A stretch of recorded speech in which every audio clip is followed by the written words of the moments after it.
Senior सहाफ़ी और column निगार मजहर अब्बास ने कहा है कि काश चीफ जस्टिस उमर अता बंदियाल एक आध मसले पर फुल कोड बनाकर आला अदलिया के हवाले से तकसीम का तासुर ख़त्म करते और मफादात के टकराव पर बेंच से अलग होने की आला रिवायत भी बरकरार रखी जाती। अब जस्टिस काजी फाइज ईसा नए चीफ जस्टिस का हलफ लेने जा रहे हैं। नए चीफ पर भारी जिम्मेदारी आला अदलिया की साख की भी आ गई है कि इन्हें एक तरफ आला अदलिया की तकसीम के तासुर को ज़ायल करना है, दूसरी तरफ बहुत से दीगर अहम फैसले करने हैं और सुप्रीम कोर्ट को सियासी मामला से भी दूर रखना है।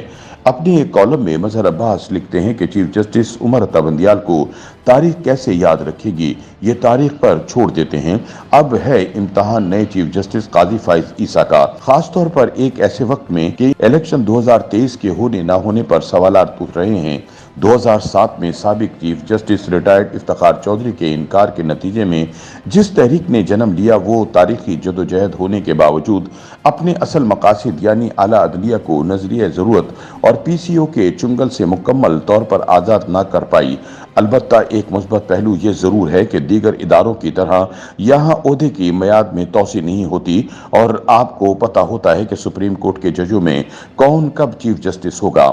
इफ्तिखार चौधरी से लेकर जस्टिस बंदियाल तक शायद हम वो ख्वाब पूरे ना कर सके कि आम आदमी को भी जल्द इंसाफ मिले।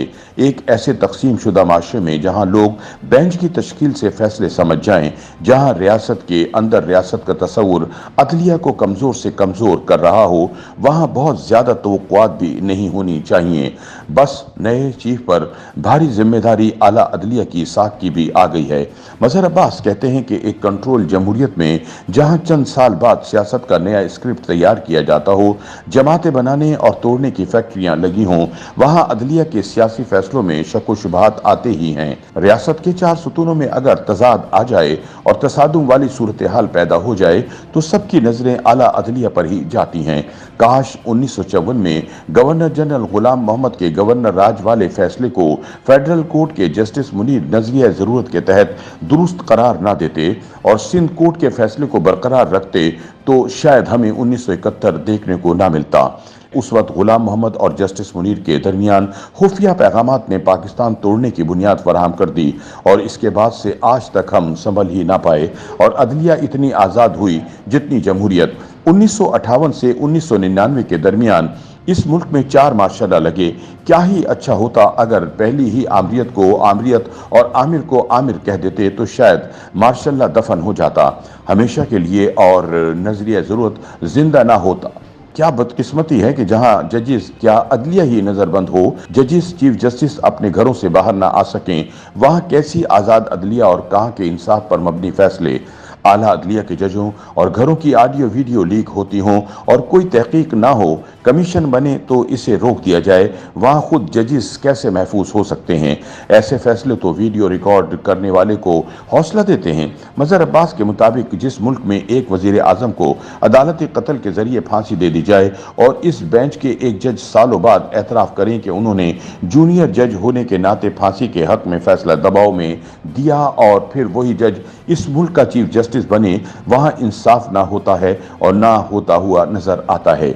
एक ज़माना था जब जजिस अपने फैसलों से बोलते थे, अब रिमार्क्स और टीवी के ट्रिकर्स के जरिए बोलते हैं। बदकिस्मती से वकीलों, सियासतदानों और सीएसपी और ब्यूरोक्रेसी की जो नई पौध इस फरसुदा तालीमी निज़ाम की वजह से सामने आ रही है, इसके वाज़े असरात हमें इन इदारों में नज़र आ रहे हैं। ऐसे में इस मुल्क के नए चीफ जस्टिस क्या तब्दीली ला सकते हैं और ये ही उनका असल इम्तहान होगा। उनके सामने कई चैलेंजेस हैं। काश chief justice Umar Ata Bandial full court इजलास बुलाकर आला अदलिया के हवाले से तकसीम का तासुर खत्म करते, किसी एक आध मसले पर फुल कोर्ट बना डालते, मफादात के टकराव पर बेंच से अलग होने की आला रिवायत बरकरार रखी जाती और कुछ नहीं तो पंजाब असेंबली के मामले पर अज खुद नोटिस न लेते और या फिर 14 मई के फैसले पर अमल दरामद न करने वालों को तौहीन अदालत पर सजा ही दे डालते। हर चीज तारीख पर छोड़ने से मसला हल नहीं होता, क्योंकि کیونکہ ہم تو تاریخ بھی اپنے مطلب کی لکھتے ہیں۔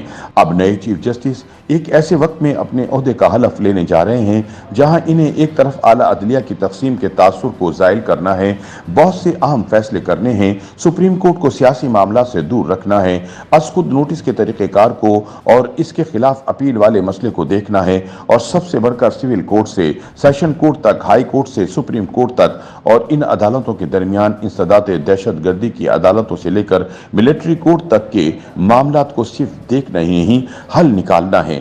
عام آدمی کے لیے تاریخ پر تاریخ کے رجحان کو ختم کرنا ہے۔ شاید ان کے لیے یہ آسان نہ ہو، کیونکہ خود ہماری وکلا برادری اور بار ایسوسی ایشن سیاسی طور پر مکمل تقسیم ہیں، وکیلوں پر بدقسمتی سے سیاسی مفادات حاوی ہیں۔